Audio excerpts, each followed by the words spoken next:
Hello and welcome to another episode of Over the Counter OTC, a series where I curate current information from the internet on topics relating to health, wellness, and productivity.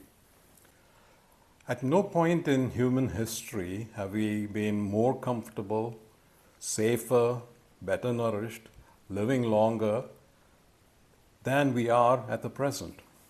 Yet, we somehow feel that we are more stressed than ever. It looks like that we are all the time battling situations that seem to keep demanding our attention and energy. It's therefore important that we talk about how do we become more resilient to stress and what are some of the strategies that we can adopt with regards to cultivating resilience.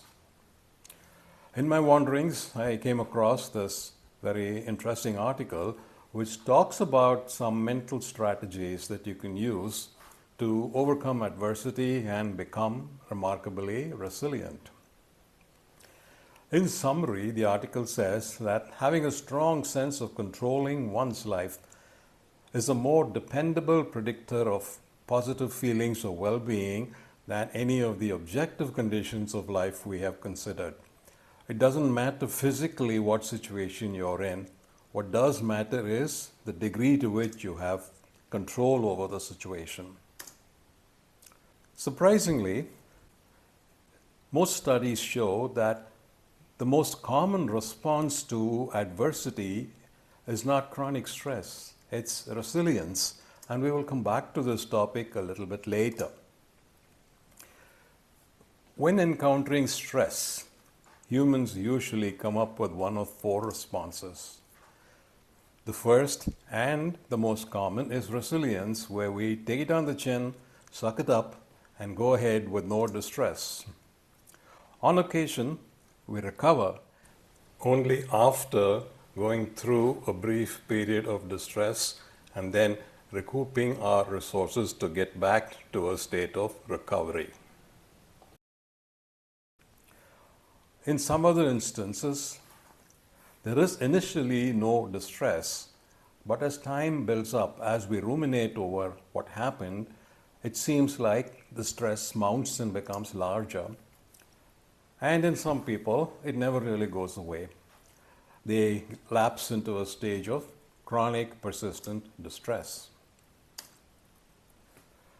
All it takes sometimes is one weak moment to trigger an avalanche of doubt and negativity, kind of like a snowball rolling down a mountain that picks up everything in its way. We commonly use what are called maladaptive coping situations. That is, throwing your hands up into the air and saying, "I give up." But again, now we would like to reinforce that resilience is built into the human psyche and is much more common than expected.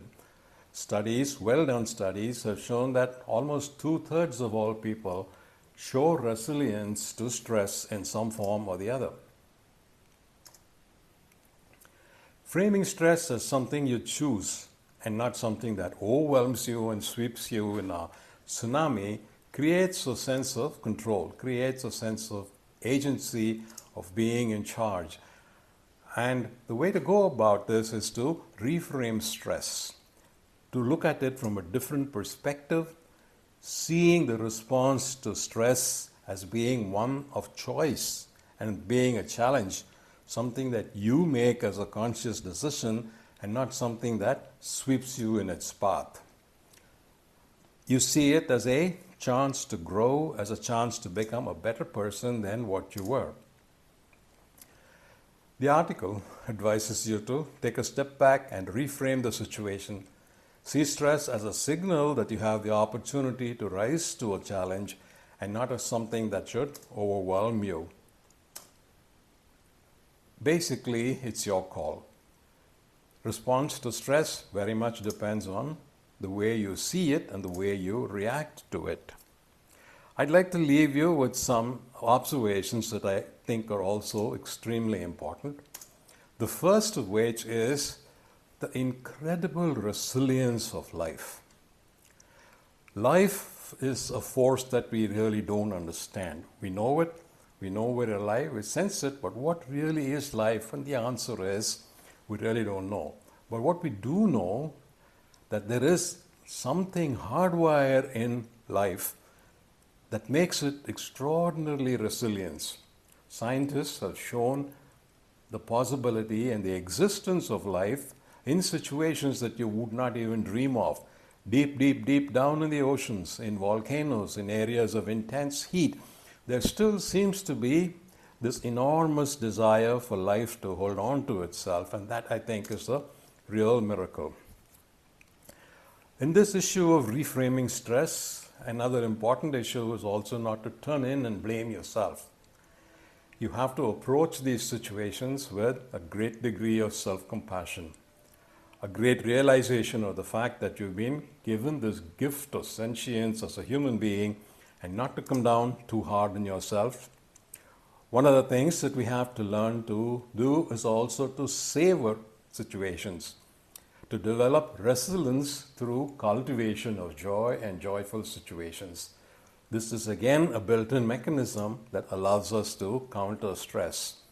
And remember that none of this is going to be a linear process. It's not something that you can aim for, put a pathway, and then reach your goal. No, it happens by constant, relentless efforts and by the determination that you are going to be a better person, that every day you're going to be a better version than what you were the previous day. Thank you for staying with me. If you did like this presentation, please share it, please repost it, and subscribe to my efforts. You can visit the archives and more at my website, present at https://prescription.com. There's a hyphen between the P and the R. Thank you very much and have a good day.